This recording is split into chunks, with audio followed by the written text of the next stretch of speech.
ইয়াত এখন গাঁও আছিল। বোকাৰ মাজত আপোনজনক বিচাৰি হাহাকাৰ। চকু খেমেকি যোৱা কেইখনমান ছবি।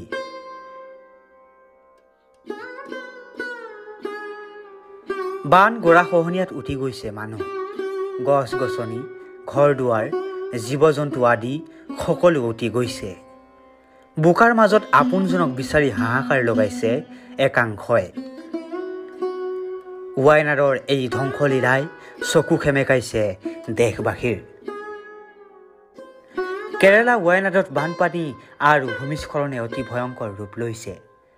সকলোফালে কেৱল প্ৰকৃতিৰ ধ্বংসলীলা। বৰ্তমানলৈকে 254 জন লোকৰ মৃত্যু হোৱাৰ লগতে 300ৰো অধিক লোক নিৰুদ্দেশ হৈ আছে বুলি খবৰ আহিছে। এখনৰ পাছত আনখন গাঁও জাহ গৈছে প্ৰকৃতিৰ বুকুত।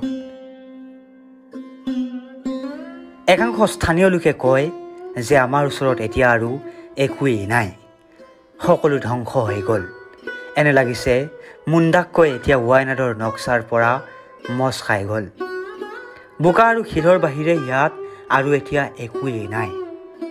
বেচৰকাৰী তথ্য অনুসৰি মুণ্ডাক্কাই চহৰত প্ৰায় 450ৰ পৰা 500 ঘৰ আছিল, কিন্তু এতিয়া এই ক্ষেত্ৰত বাকী আছে মাত্ৰ 34ৰ পৰা 49, য'ত মহিলা আৰু শিশুকে ধৰি বহু লোকৰ মৃত্যু হৈছে। সেনা, NDRF আৰু আৰক্ষীয়ে এতিয়ালৈকে হাজাৰতকৈ অধিক লোকক উদ্ধাৰ কৰিছে।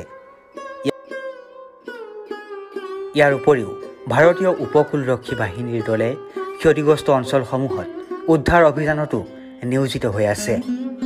এই ভয়ংকৰ প্ৰাকৃতিক দুৰ্যোগে সকলো ধ্বংস কৰি থৈ গ'ল। কিমানে আপোনজনক হেৰুৱালে হিচাপ নাই। বান গৰাখহনীয়াত উঠি গৈছে মানুহ, গছ গছনি, ঘৰ দুৱাৰ, জীৱ জন্তু আদি সকলো। বোকাৰ মাজত আপোনজনক বিচাৰি এতিয়া হাহাকাৰ লগাইছে একাংশই। News desk report, RNA news Assam.